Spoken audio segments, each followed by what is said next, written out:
If you're going full size, you're going to be shopping for trucks like the Nissan Armada and the Infiniti QX80. Both are brand new for 2025. They might look familiar from some angles, but inside and out and under the hood, they pack all new technology and powertrains. Let's take a look to see, for your money, which one you should take home. We're comparing the fully loaded models, so there's really truly an apples to apples comparison here. The QX80 Autograph and the Armada Platinum Reserve. And yet there's still a price delta of 30 grand. Let's see what the differences really are. The Armada is a handsome looking truck. It looks like a pickup truck that Nissan no longer makes. The Titan, not in production anymore, but the front of this looks like it still could be. Very aggressive, bigger grille, but really has a lot of the same lines. Even the window glass, all the cut lines, very similar. Dimensions have barely changed, and the QX80 is just slightly bigger than this Armada, only in length because the bumpers are just slightly different. That's really it. 9.6 inches of clearance, and this rides on air suspension. It will drop when parked, it will automatically raise depending on what your driving mode and speed is, so that's pretty nice to have in an SUV like this, especially from Nissan, which is not a luxury manufacturer. But this one, as it's equipped with these 22-inch wheels on the Platinum Reserve, it definitely looks really pretty, and you can also get two-tone paint options. The Armada definitely is a looker without having a luxury badge. The Infiniti is the glitzier of the two. This is the Autograph trim, so you're getting 22-inch wheels that Infiniti says are crafted by the song of the wind. They also say the front grille is like a bamboo forest swaying in the breeze, and that I can see. It's very imposing, has some very nice curves to it with the thin LEDs. It's a very striking vehicle from up front. And in this Autograph trim with the two-tone paint, that silver roof is really striking against the black. You also get retractable door handles. You won't find that in the Armada. And the rear quarter glass is also cut out slightly different. It's a little bit more rectangular and it doesn't curve upwards. There's also a different piece of trim here on the front flanks. Really though, you can tell that it's based on the Nissan Armada, but there's just enough differences to give it just that show of class that it needs. The bumpers on these trucks have been redesigned. They used to look big and protruding, kind of bulbous. They're now better integrated and the turn signals are now where they should be, above the bumper. That really makes a lot more sense. On the Infiniti, it's using what Infiniti calls piano key lighting. All these thin vertical strips of LEDs dancing across the surface of the truck.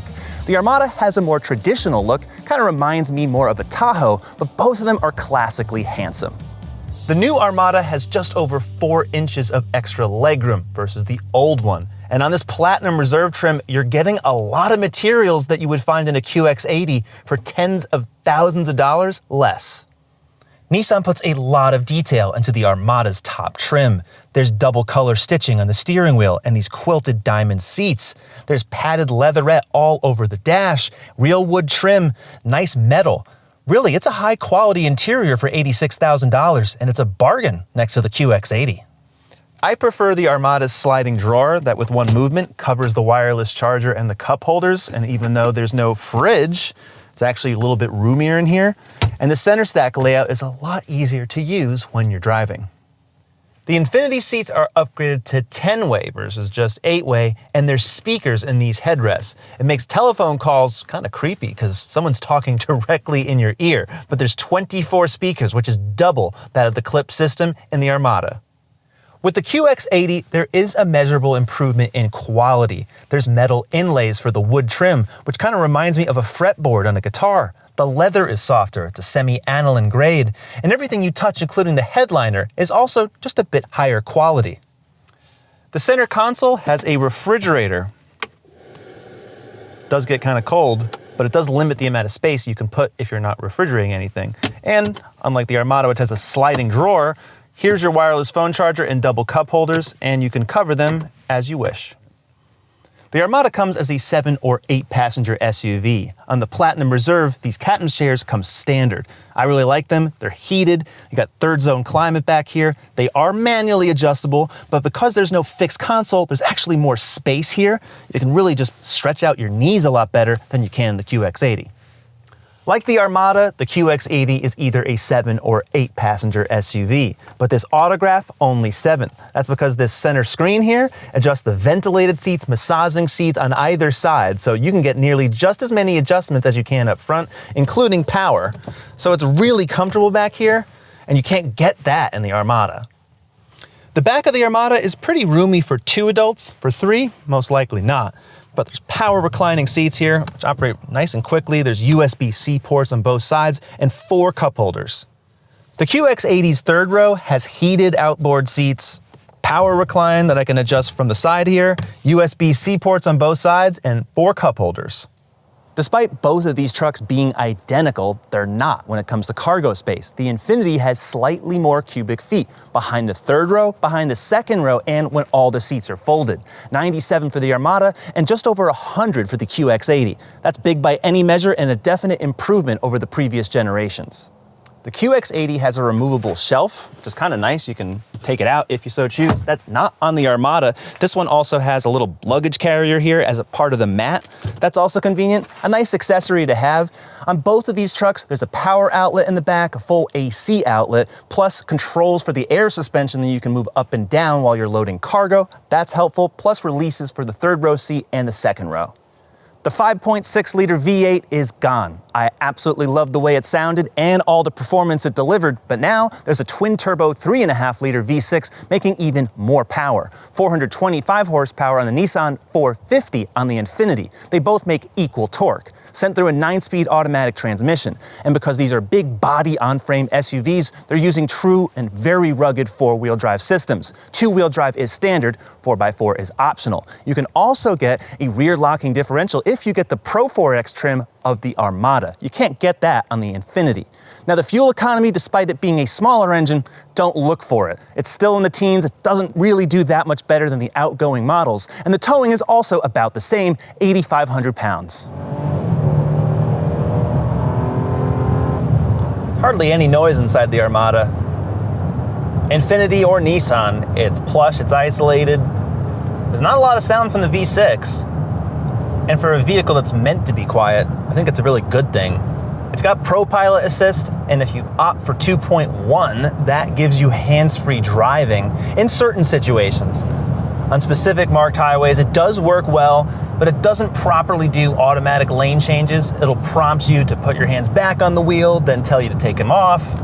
So there's definitely a lot of software tuning that Nissan still has to make, but that's a new feature for 2025. It's on both these trucks. And really, if you pile your whole family into the Armada, yeah, they'll know they're in the Nissan just by the dash layout. But in terms of ride quality and comfort and quietness, no one's gonna know.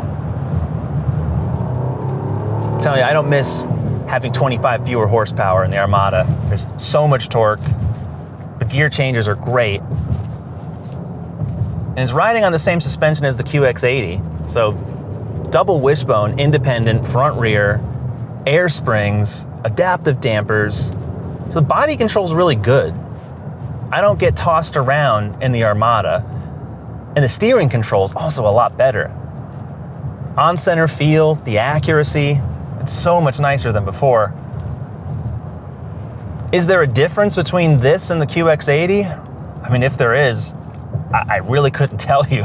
You know, I'm looking at the Nissan badge here, and it's certainly maybe not as plush inside to look at this dash, but from truck to truck, really, it's the same experience. So you're not getting shortchanged at all in this Nissan, getting all the goodies.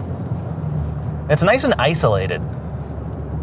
The old body on frame SUVs always felt like they were shuddering constantly, especially with a cabin this large. It was also leaking air. When I drove these trucks several years ago, I was feeling cold air entering right at my knee from the door jambs. So Nissan really has improved a lot of the elements to make this more refined and more livable in all seasons. And it's just amazing to me how well engineered these big truck platforms have become. They just don't drive like giant trucks anymore until you try to corner at a higher rate of speed. And even though Nissan has trace control, which is a form of brake-based torque vectoring, I wouldn't recommend doing it in the Armada. And the Armada just doesn't roll all that much. Surprisingly, you can really hammer it through a turn if you want to. Stays in control the entire time, not leaning, not losing grip. The brakes probably should be a bit larger. But for everyday driving, if you're not towing constantly, you won't have to replace them that much. And the feel and the stopping performance is pretty good.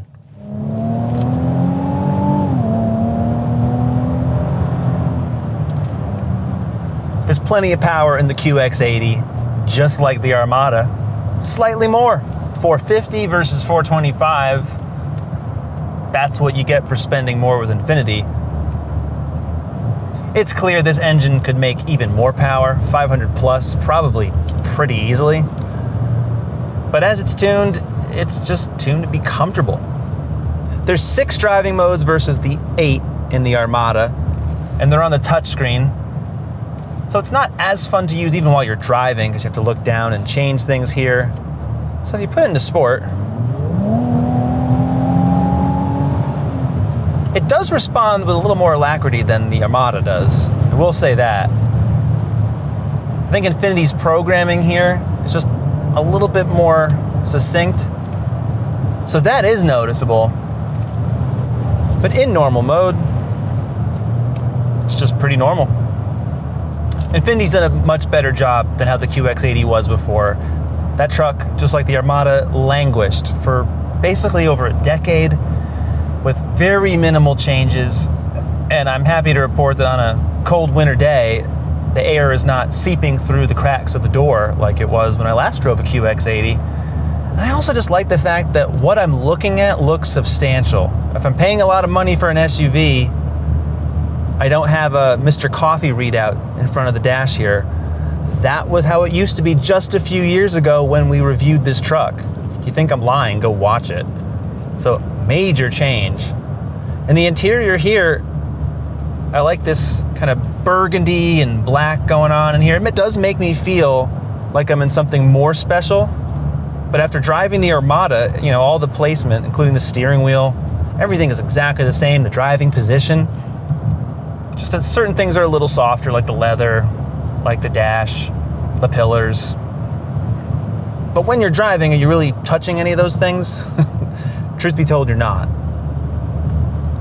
But even without comparing it to the Armada, Infiniti has a pretty nice product here. They do. Infiniti also includes ProPilot Assist, which is also a hands-free system now for 2025.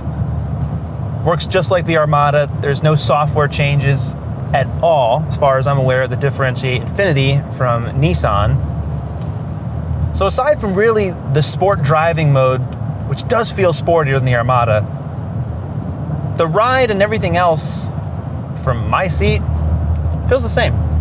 The QX80 already had good body control for a vehicle this size. The previous generation used a hydraulic system that was similar to supercars like McLaren, where they were all cross-linked. Pretty amazing. It didn't have anti-roll bars. Now, Infiniti has ditched that setup, which was really very, very good. And it's used an air suspension system with traditional adaptive dampers. So, the ride is good, but I wouldn't say it's any better than before. And the body control is also just what it was, which I think in the class has always been very good.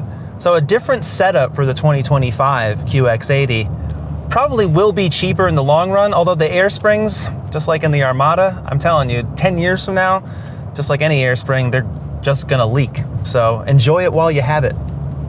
The steering feel is really good. There's no difference in tuning with the Armada. So if you like one, you're gonna like the other. And it's just a comfortable truck to drive. It's easy to place on a narrow road despite the width of the vehicle. So Infiniti and Nissan, they've done a really good job with chassis dynamics. I think you will be surprised if you drive one of these that it's easier to drive. It's just harder to park because there's no four-wheel steering. It's probably my biggest gripe because they're still very long vehicles, and despite all the cameras, it's not easy to maneuver.